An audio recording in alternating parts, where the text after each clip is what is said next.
বিসমিল্লাহির রহমানির রহিম। Home tutor চ্যানেলের পক্ষ থেকে স্বাগত সবাইকে আজকের ক্লাসে। আজকে আমাদের যে টপিক সেটা হচ্ছে রাইট ইউজ অফ ভার্ব। আজকে আমরা যে রাইট ইউজ অফ ভার্ব করবো এটা মূলত এসএসসি পরীক্ষায় আসা, যেহেতু এখন টেস্ট এক্সামিনেশন চলছে প্রায় সবারই। তো যারা এসএসসি এক্সামিনে আছে তাদের তো টেস্ট এক্সামিনেশন প্রায় শেষ, এজন্য এসএসসি এক্সামিনি যারা আছে তাদের জন্য একটু এই ক্লাস দেওয়ার একটু চেষ্টা। তো আজকে আমাদের যে ক্লাসটা দেওয়ার চেষ্টা করছি সেটা হচ্ছে এসএসসি পরীক্ষায় 2018 সালে এসেছিল। 2018 সালে বোর্ডগুলোকে কম্বাইন্ড সিস্টেমে নিয়ে আসার চেষ্টা করা হয়েছিল।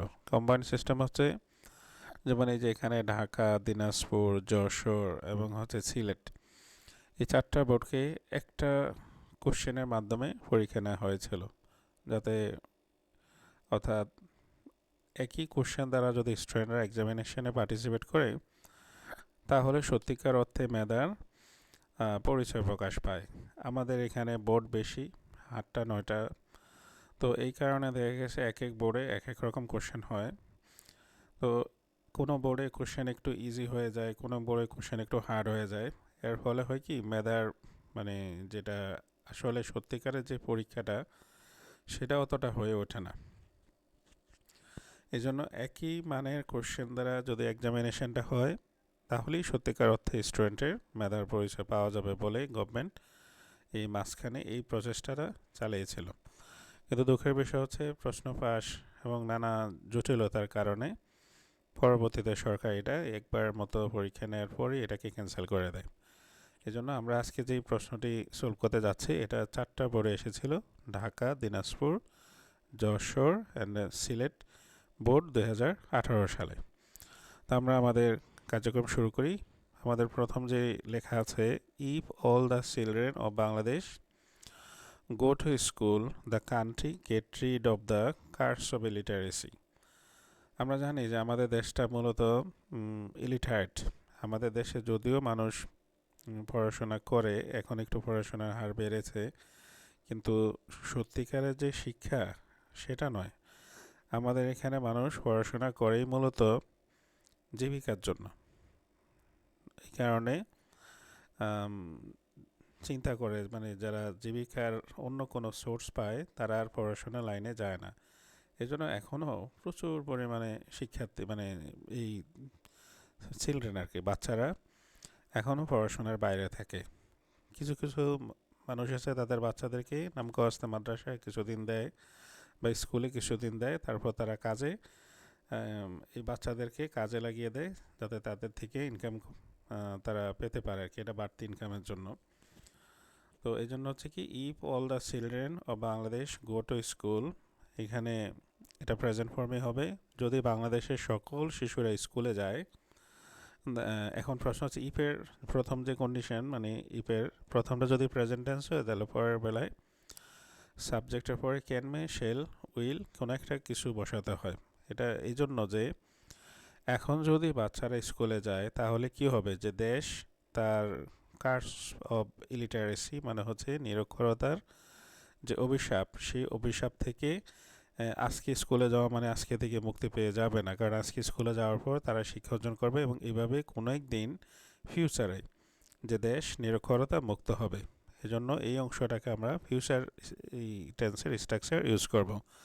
তো প্রথমটা হচ্ছে এটা গোই থাকলো,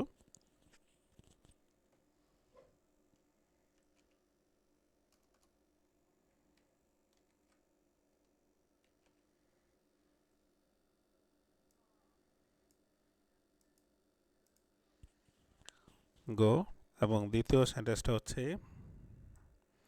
এটা will, shall, will, can, may, shall, will. তো আমরা এটা ফিউচার টেন্স দ্বারা প্রকাশ করব, উইল গেট।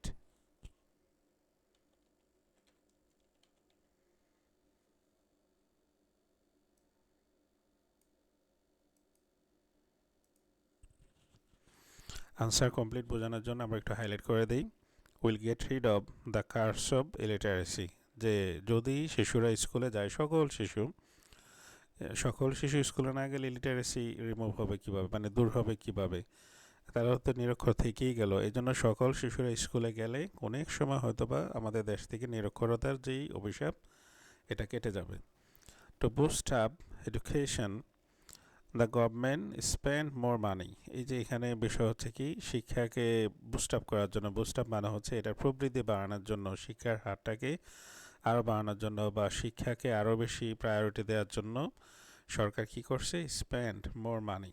তো এই আমরা যদি বলি যে শিক্ষাকে শিক্ষার গুরুত্ব বাড়ানোর জন্য বা শিক্ষার যে হার বাড়ানোর জন্য সরকার অনেক বেশি টাকা খরচ করে, তো এটা যতটা মানে অ্যাম্পিসিস হচ্ছে, মানে জোর পাচ্ছে, আমরা যদি বলছি যে অনেক বেশি খরচ করছে, তাহলে এটার গুরুত্বটা বেশি বোঝা যায়। এই জন্য আমরা এটাকে কন্টিনিউয়াস টেন্সে প্রকাশ করব। The government to boost up education, the government, এটা আমরা প্রেজেন্ট কন্টিনিউয়াসে প্রকাশ করব। সেই ক্ষেত্রে হচ্ছে এমেজারের পরে ভার্বের সাথে আইএনজি হবে।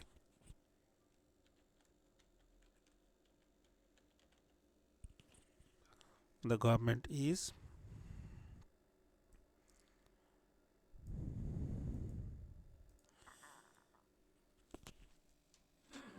গভর্নমেন্ট ইজ স্পেন্ডিং, অর্থাৎ সরকার খরচ করছে মোর মানি, অনেক টাকা খরচ করছে। Subsidies must give in the education sector. সাবসিডিজের মিনিং হচ্ছে ভর্তুকি। তো ভর্তুকি তো আর নিচ থেকে দেবে না, মানে ভর্তুকি তো আর কোনো কাজ করার এবিলিটি নাই, ভর্তুকি দিতে হবে, অর্থাৎ এটা ইনঅ্যাক্টিভ একটা সাবজেক্ট। তো আমরা এটা প্যাসিভ ভয়েস ইউজ করবো এই ধরনের ক্ষেত্রে। এই যে একটা মডেল অক্সিলারি আছে, ক্যান, কুড, মে, মাইট, শিল, শুল, উইল, এগুলো থাকলে প্যাসিভ হলে বি ইউজ করতে হয়। তো আমরা এখানে বি ইউজ করব।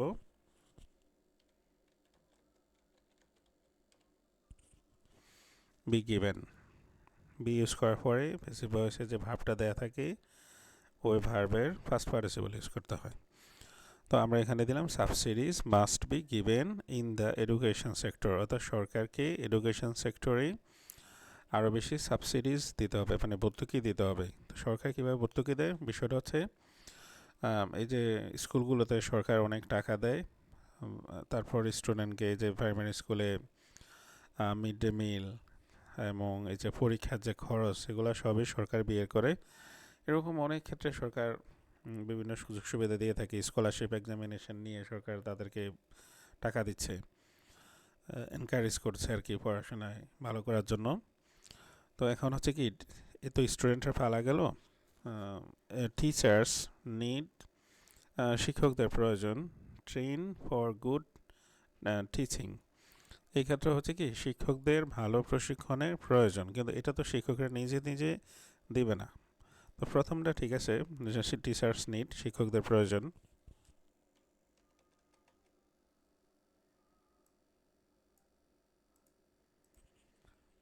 শিক্ষকদের প্রয়োজন, কিন্তু ট্রেনিং তো শিক্ষক নিজে দিবে না, এটা প্যাসিভ ফর্ম হবে। এই জন্য বি এর পরে, টু এর পরে আমাদেরকে বি দিতে হবে।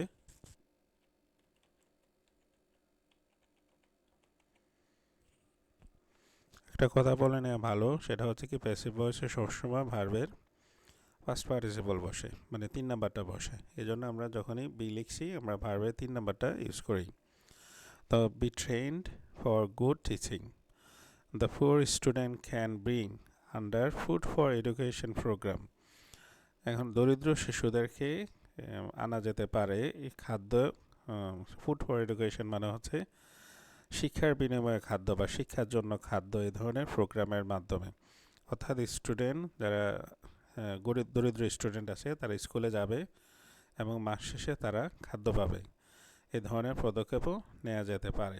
তো যেহেতু স্টুডেন্ট তো নিজেরা পদক্ষেপ নেবেন, আমি বারবার বলছি এই ধরনের ক্ষেত্রে এই সাবজেক্টগুলো অ্যাক্টিভ হয়, কারণ এরা পদক্ষেপ নেবে না, পদক্ষেপ নেবে সরকার বা অন্য কেউ।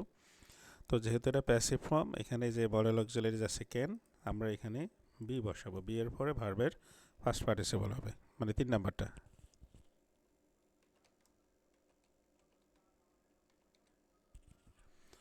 ব্রিং এর ফার্স্ট পার্টিসিপল হচ্ছে ব্রট। Bring, ব্রট, ব্রট। Education program. We take care that no institution closed down due to political clashes. তো আমাদেরকে নিশ্চিত করতে হবে যে কোনো শিক্ষা প্রতিষ্ঠান যেন রাজনৈতিক সংঘাতের কারণে বন্ধ না হয়ে যায়। আমাদের বাংলাদেশি কালচার হচ্ছে আমরা শিক্ষাটাকে শিক্ষা প্রতিষ্ঠানের মধ্যে এন্টার করে দিয়েছি। আমাদের দেশে বড় বড় শিক্ষা প্রতিষ্ঠানগুলোতে, বিশেষ করে সরকারিগুলোতে ছাত্র রাজনীতি থাকে। তো এই কারণে প্রায় বিভিন্ন দলের মধ্যে মারামারি হয়, এই কারণে শিক্ষা প্রতিষ্ঠান বন্ধ হয়ে যায়। তো আমাদেরকে এনশিওর করতে হবে যাতে শিক্ষা প্রতিষ্ঠান এই মারামারি বা সংঘাতের কারণে বন্ধ না হয়, যাতে আসলে সুস্থ ধারার রাজনীতি চর্চা হয়।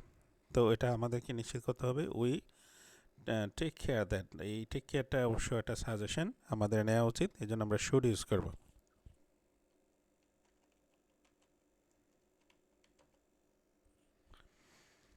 We should take care, we should take care that no institution. এবার ইনস্টিটিউশন তো নিজে নিজে ক্লোজ হবে না, ইনস্টিটিউশনকে ক্লোজ করা হয়, এটা প্যাসিভ। তো সেজন্য আমরা প্যাসিভ হলে প্রেজেন্ট টেন্সের ক্ষেত্রে এমিজার পরে ভার্বের ফার্স্ট পার্টিসিপল ইউজ করব।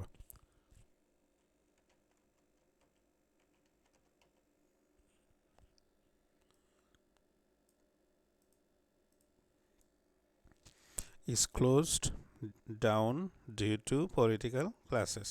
রাজনৈতিক মারামারির কারণে যেন কোনো শিক্ষা প্রতিষ্ঠান বন্ধ না হয়।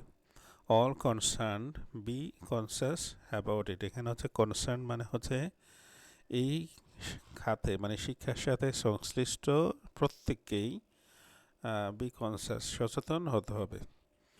তো সেক্ষেত্রে আমরা পরামর্শ হিসাবে এটা বলছি, যখনই সাজেশন দেওয়া হবে তখনই শুড ইউজ করতে হবে।